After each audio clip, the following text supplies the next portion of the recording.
Qué lindo, yo creo que hoy en el Día de la Mujer estamos abordando estos temas tan bonitos y hay un tema difícil porque muchas veces se calla, Pati, estamos hablando del abuso sexual, un tema que a veces queda ahí como rezagado, pero hoy queremos darle voz a las personas que han sufrido este abuso y también alentar a que ustedes participen a través de las redes sociales, porque una situación cuando se calla afecta a grandes planos. Hay gente, por ejemplo, que su vida de pareja no la puede desarrollar bien, situaciones como drogadicción, anorexia, tantas cosas que están ligadas al abuso, pero también hay luz y hay personas que salen de él fortalecidas y engrandecidas. Y hoy queremos justamente abordarlo de esa manera. Exacto, ese mensaje positivo de que hay una salida. Y precisamente para ayudarnos con este tema está con nosotros hoy Delia Solís. Bienvenida, Delia, psicóloga.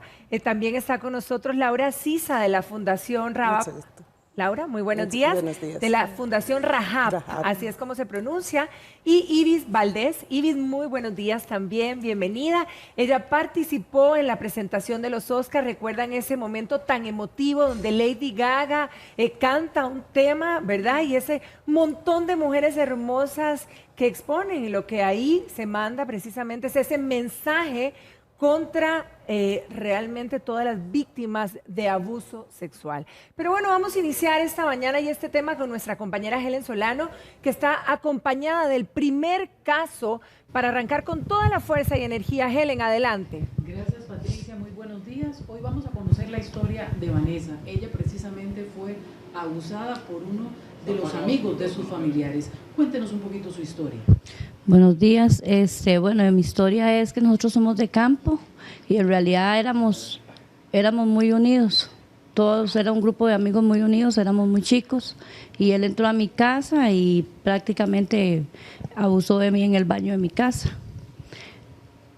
De ahí son cosas muy dolorosas porque sinceramente uno no espera que una persona tan allegada a la familia de uno haga una semejante cosa así. Usted se encontraba en ese momento bañándose cuando él ingresa, vivía en una casa de campo y él abusa sexualmente de usted. Lo impresionante de su historia es que en su familia nadie le cree. Así es, exactamente.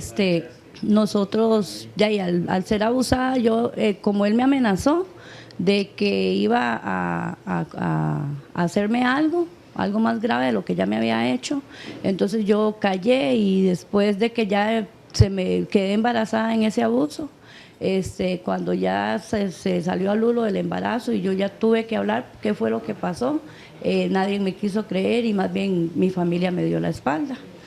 Usted tenía 14 años, pero bueno, al quedar embarazada, los familiares de él le quitan a la niña que actualmente no vive con usted. Describa eso. Es algo incomprensible porque en realidad ya yo era una niña, no tenía el apoyo de mi familia y sinceramente y al no tener apoyo de mi familia ellos optaron por llevarse a la niña, se la llevaron para Guapiles, ella vive actualmente allá. Y después de ahí estuve relacionándome con ella, pero no es un amor de madre e hija, no es ni de amigas tampoco porque no tenemos esa relación, simplemente ella me ve a mí como una persona normal de la calle, nada más. Ella sabe sí quién soy yo, pero es algo que no se puede ni describir porque sinceramente es muy, muy incomprendible. Después de que usted tuvo a su hija, ¿qué pasó con usted?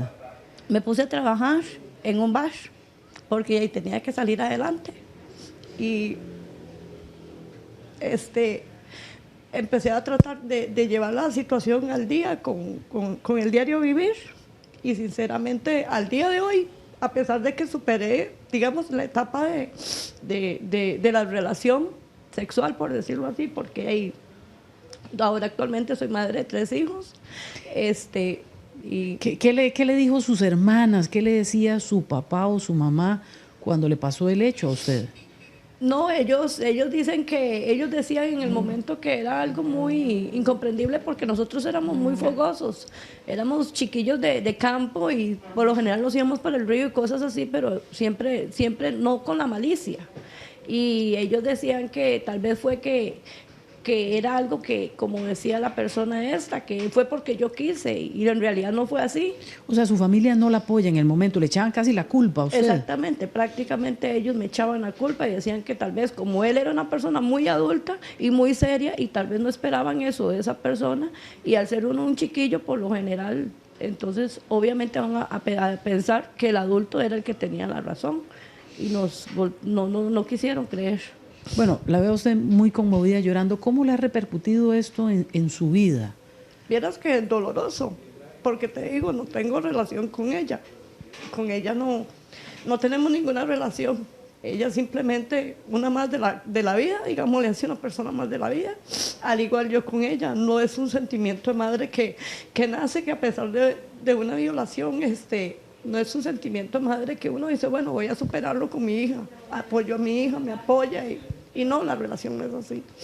¿Usted tiene más hijos? Sí, tengo 3 varones. ¿Y qué le dice su familia actual de todo esto que a usted le pasó en el pasado? Es un tema que no se toca en mi casa. Es un tema que sinceramente, o sea, pasó, nació, creció, tiene 23 años actualmente ella. Como se dice, no se suma, no se resta. ¿Cómo ha hecho usted con su actual pareja en la parte íntima para poder superar esto? Porque sabemos que la gente que es abusada tiene ese problema, el poder entregarse a otra persona. Es complicado porque al principio pues uno va con temor, uno está con temor con la persona y que tal vez quiera abusar, digamos, porque actualmente se da mucho que el hombre quiere abusar de la mujer, aunque la mujer no quiera, es algo tan complicado, pero en realidad he aprendido en esa parte a superarlo un poco más. Sí, bueno, muchísimas gracias, Vanessa, gracias por su valentía de venir a contarnos esta impactante historia y regreso con usted nuevamente, Patricia. Helen, muchísimas gracias. Impactante, definitivamente, 14 años víctima de abuso y una de las cosas que a mí me llama la atención y no solamente en esta historia, sino en muchas que hemos oído, primero, lo que sentís en tu cuerpo, claro, en tu mente, Delia, y número 2, que no te creen, claro, que generalmente, ¿verdad? La gente tiene una percepción dura para aceptar. Sí. Bueno, curiosamente cuando hablamos de sexualidad, ¿verdad? Cuando hablamos de sexo, y en este caso de abuso, el sexo tiene 2 extremos, ¿verdad? El extremo cuando es bonito de llevarte al cielo, de llenarte de vida, de llenarte de pasión, de emoción, pero cuando se habla de un abuso, ¿verdad? Te marchita, te quita la humanidad, ¿verdad? Es decir, llega el momento en que te quita la expresión emocional, sentimental, física. Es tan extremo ese sentimiento que la persona de un momento a otro hasta empieza a sentir culpa, ¿verdad? Porque el cerebro no tiene la capacidad de decir, bueno, ¿qué fue lo que pasó? ¿En qué estuve en ese momento? ¿Fue mi culpa? ¿Qué es lo que yo estoy haciendo, verdad? O yo hice algo que motivara, ¿por qué no salí corriendo? ¿Por qué no lo golpeé? Empieza a cuestionar porque no puede entender cómo una persona, en este caso, ¿verdad? Como vimos, de confianza, te maltrata de esa manera, ¿verdad? Te violenta de esa manera. De ahí que empiezas a sentir, ¿verdad? Todo lo que se dice, bueno, empiezo a sentir angustia, algo terrible que es la inseguridad, pierdes la confianza al mundo, pierdes la confianza de abrirte a las demás personas, porque fue alguien de confianza, fue alguien cercano. Bueno, pudo haber sido, como en muchos casos, el papá, el tío, el abuelo, ¿verdad? Porque eso es importante, casi nunca es una persona de afuera, sí, siempre es alguien de confianza y alguien cercano que invade ese sentimiento y que te atropella y te violenta sexualmente. Entonces, ese sentimiento de inseguridad que es tan terrible, perdiste la confianza al mundo, perdiste la capacidad de amar, de sentir, de dar y recibir afecto, ¿verdad? Porque hay un momento en que creas una barrera, o sea, el cerebro tiene que crear una barrera para que puedas salir adelante, puedas sobrellevar y poder salir al mundo. Entonces, eso es algo increíble que se tiene que ir superando poquito a poco. Yo siempre les digo a las personas, el abuso es como una herida, es una cicatriz, ¿verdad? Definitivamente, usted tiene que ir trabajando para que vaya sanando poquito a poco, pero la cicatriz siempre va a estar ahí. Ya después no te va a doler, usted la va a ver y te va a recordar y vas a saber que algo te pasó, ¿verdad? Pero lo importante es que ya no duela, Delia. Exacto, Y pero ya no te va a doler. Yo le quería preguntar a Laura, porque tal vez hay mucha gente que no alza la voz, pero esas personas que se empoderan, que lo sacan a la luz, ¿qué tan frecuente es el abuso sexual, tanto en hombres y en mujeres en nuestro país, Laura? Sí, es bastante frecuente y todo parte desde esa concepción de que las personas vulnerables, en especial las mujeres, son objetos, son el objeto para el placer de otras personas.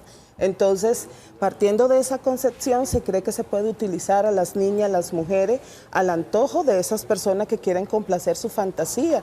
Y como explicaba la colega, es como hacer un saqueo en la vida de esa persona, como robarle. Les roban la paz, les roba la seguridad, les roba el deseo de vivir, les roba la ilusión de amar, Claro. porque las personas se sienten que fueron robadas cuando su cuerpo es violentado, cuando su cuerpo es invadido. Entonces, cuesta salir de esta situación, pero sí se puede.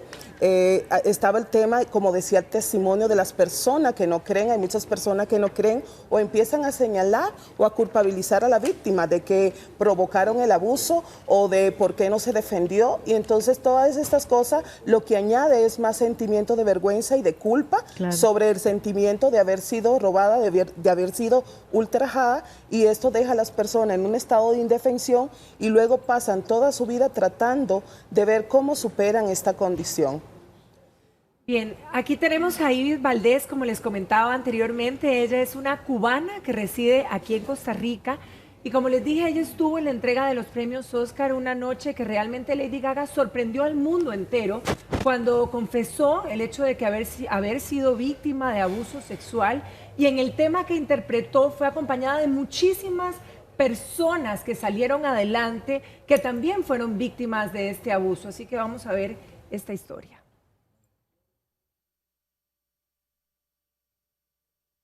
Bueno, ya vamos a tener las imágenes precisamente de lo que sucedió esa noche, que conmovió al mundo entero. It gets better in time.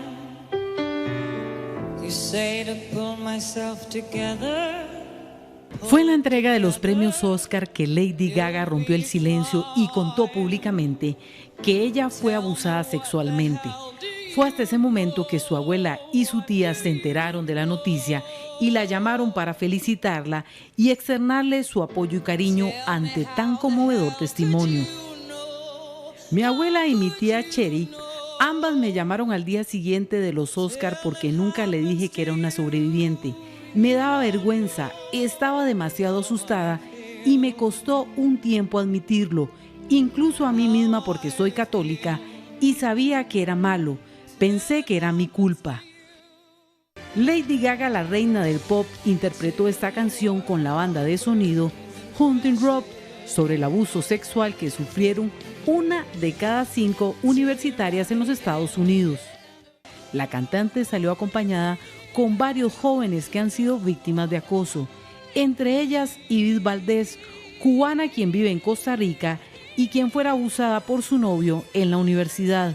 Esta joven ahora anda por todo el mundo dando a conocer su testimonio de vida y cómo superar el abuso sexual.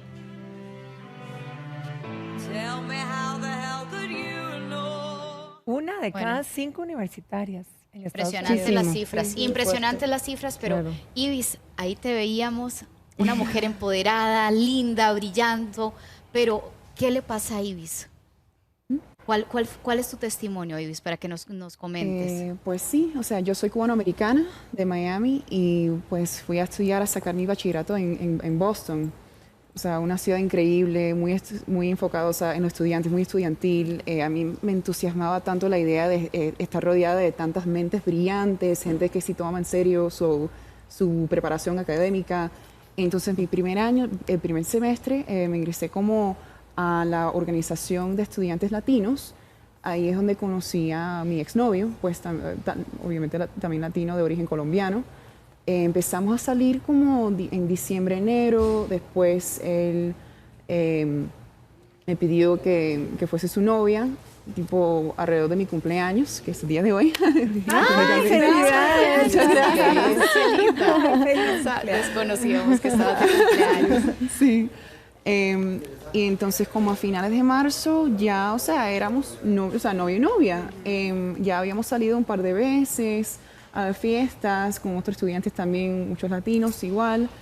Y pues fue una noche que jamás me olvidaré, que salimos a una fiesta.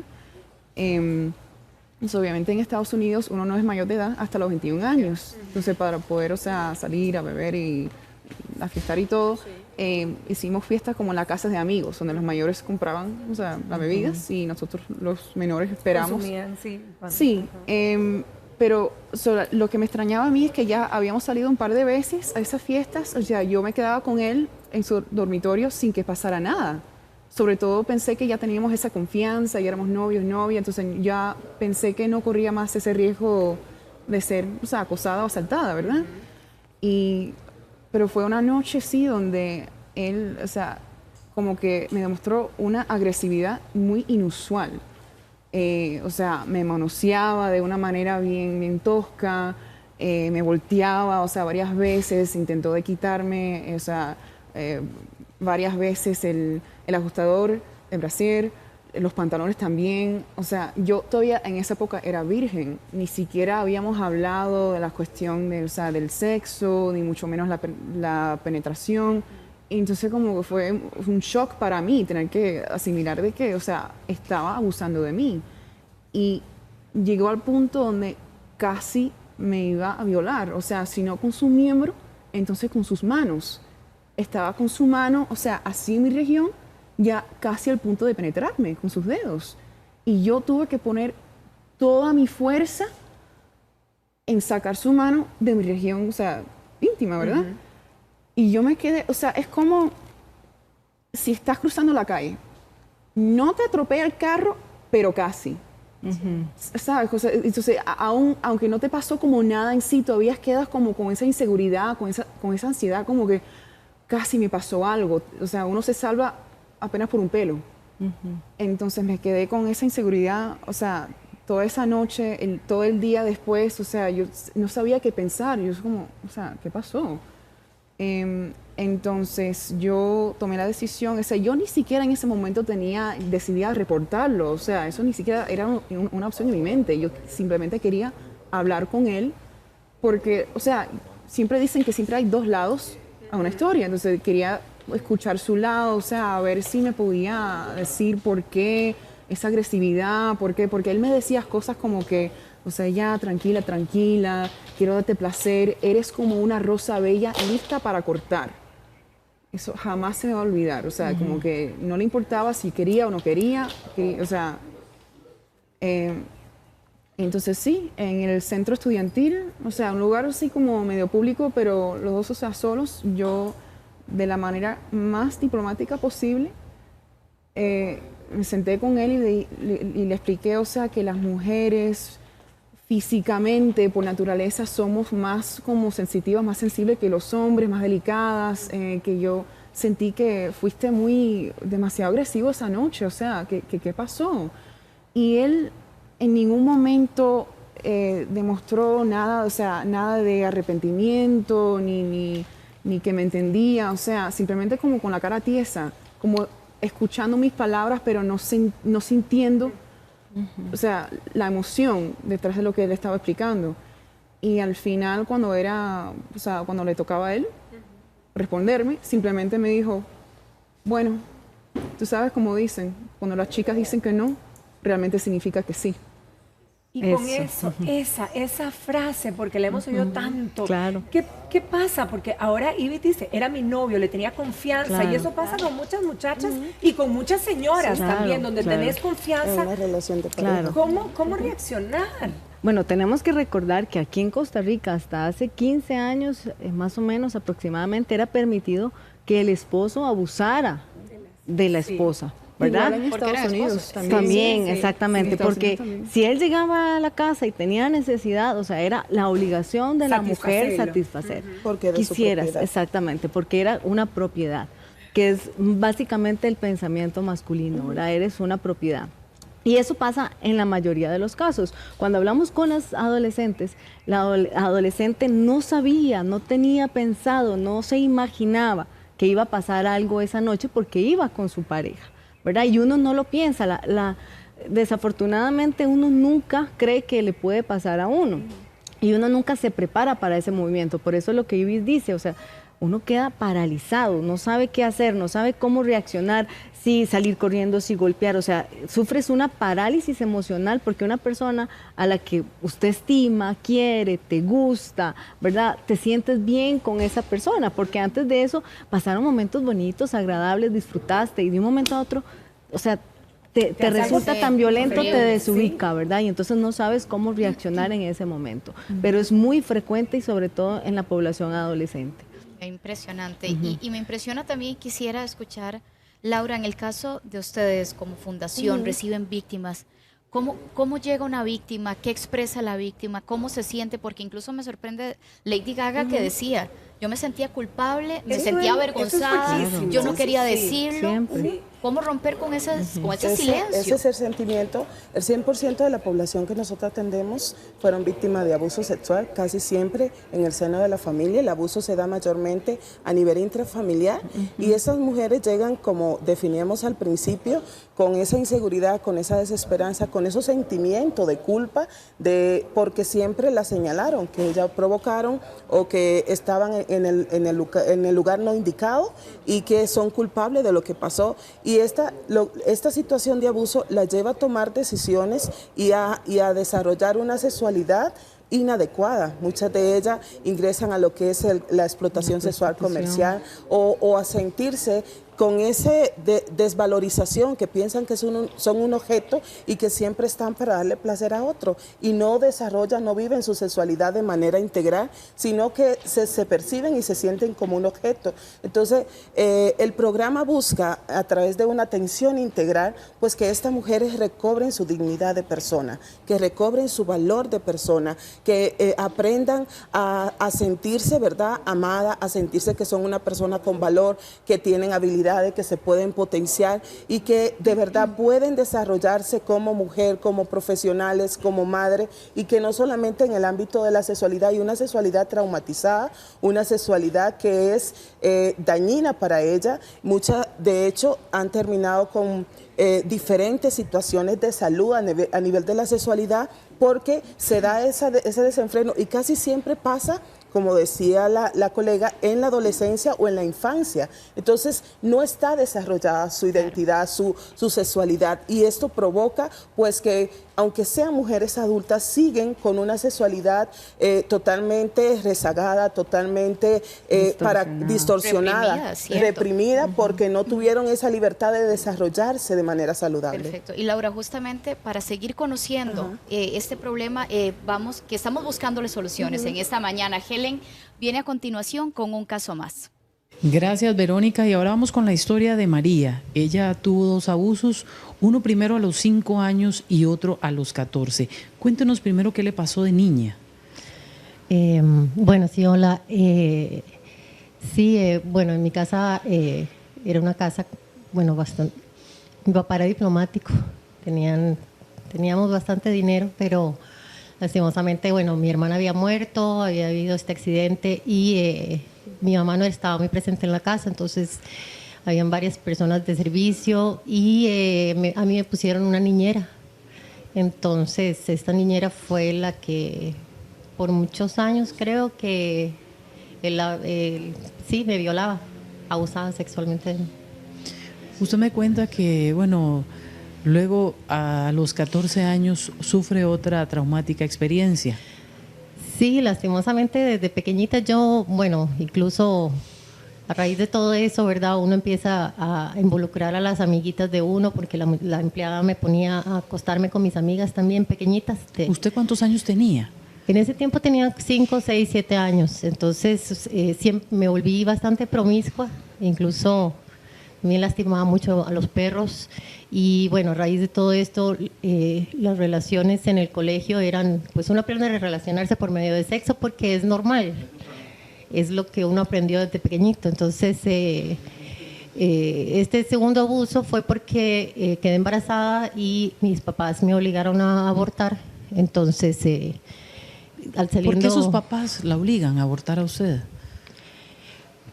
Porque mi papá, bueno, nunca aceptó ningún tipo de relación, él era bastante extraño en la casa y nunca no quería, él quería que yo estuviera sola siempre. Yo me volví muy aislada, y además mi papá decía que la gente era mala y que la gente era tonta y que yo tenía que estar en la casa, y entonces siempre se ponía difícil cuando yo intentaba tener algún tipo de relación. ¿Qué decía su papá y su mamá cuando se enteran de que usted fue abusada? Ellos, bueno, primero vino lo del aborto, y fue cuando salí del aborto que el doctor en el consultorio, el mismo ginecólogo que practicó el aborto, me violó en el consultorio en varias oportunidades. Igualmente yo no sabía que eso era abuso sexual, y lo supe después, no hace mucho. Después, bueno, una oportunidad, yo nunca le conté a mi mamá que yo había sido violada. Igual ella nunca estaba muy presente en la casa.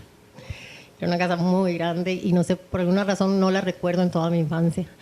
Pero ella se enteró debido a que mi hijo también fue violado. Esas son como cadenas que todo esto trae. Y él era muy pequeñito y ella fue la que me lo contó porque estaba a cargo de ella en ese momento.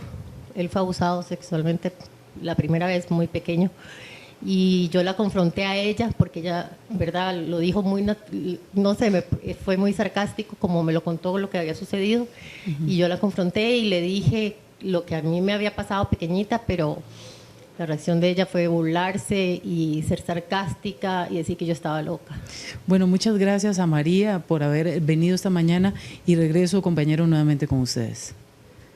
Helen, de verdad es que esta situación es para que uno esté tan atento, porque como padres de familia, estos niños, estos adolescentes, personas que están siendo vulnerables y que nosotros en nuestro entorno pensamos, Delia, que los dejamos con las personas de mayor confianza.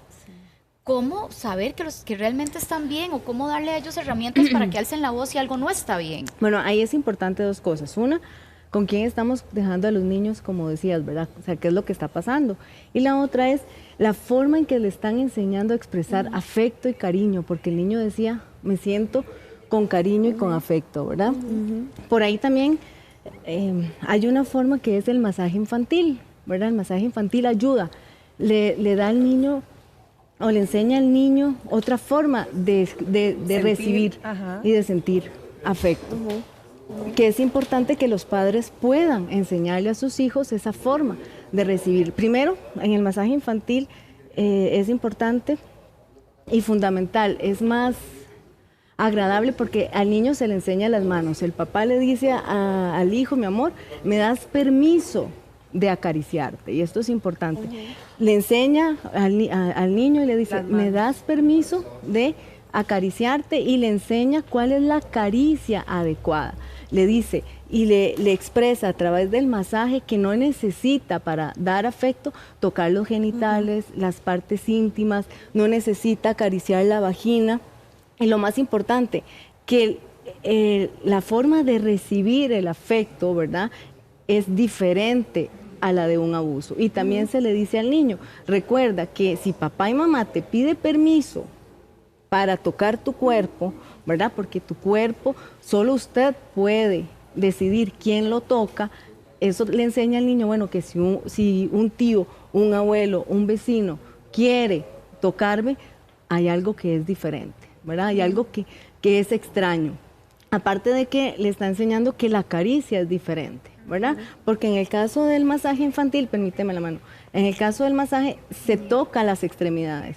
El brazo, las piernas, es una caricia totalmente diferente, ¿verdad? Entonces ahí el niño dice, ok, el papá le está enseñando al niño qué tipo de caricia y qué forma de dar y recibir afecto es la adecuada. No a través del pene, no a través de la vagina, no a través de los pechitos, no a través de un beso acá en el cuello, no a través de una caricia inapropiada en el pelo, sino es una caricia totalmente afectiva, no una caricia erótica, ¿verdad? Delia, vamos a hacer contacto nuevamente con Helen. Ella tiene más que aportar con otro caso también. Adelante, Helen. Gracias, Patricia. Ahora vamos a conocer la historia de Catherine. Usted fue abusada por su cuñado. Sí, así es. ¿Qué le pasó? Yo viví con mi hermana a los 14 años, me mudé con ellos y yo noté en una noche que él me tocaba mis partes íntimas. Entonces ahí me di cuenta que él estaba queriendo abusar sexualmente de mí. Como usted no dijo nada, él pensó que a usted le había gustado. Sí, yo le comenté a mi mamá me dijo que no podía pasar por eso, que me fuera a vivir con ella, pero yo le dije que no le dijera nada a mi hermana, yo sabía que no me iba a creer. Entonces un día él ya fue más evidente y me preguntó que si yo no había hablado porque a mí me gustaba eso y que si yo quería tener intimidad con él. ¿Para usted ha sido difícil esto? Por supuesto, en ese momento fue algo muy difícil de afrontar porque cuando yo lo enfrenté y decidí decirle a mi hermana decidió echarme de la casa. Bueno, muchísimas gracias a Katherine y regreso con ustedes nuevamente, compañeros. Muchísimas gracias, Helen, y sobre todo a todas las valientes mujeres que hoy vinieron a compartir sus testimonios. Delia, un común denominador, no me creen. ¿Qué mensaje a la familia? Porque esto es frustrante. Sí, sobre todo, y por lo general, el que alguien llegue y te diga, sobre todo un hijo, que es abusado, te deja en shock, ¿verdad? Igual que al abusador. La familia, el papá, la mamá, lo que hace es una barrera inmediata, ¿verdad? Dice, no puede ser, me están mintiendo. Eso no puede ser cierto. Hace algo que se llama negación, niega absolutamente ese hecho. Y yo creo que después del abuso es lo más doloroso para la persona, ¿verdad? Que la persona querida no te crea. Y eso le afianza más a la persona la culpa. Él le dice, bueno, si mi mamá no me cree, entonces yo tuve la culpa, yo soy la culpable, yo soy, ¿verdad? Entonces, y una de las políticas que se está haciendo ahorita en contra del abuso es eso, precisamente, decirle a la familia, el papel que usted tiene que tomar es crea todo lo que su hijo o su estudiante, en este caso los docentes, le dicen.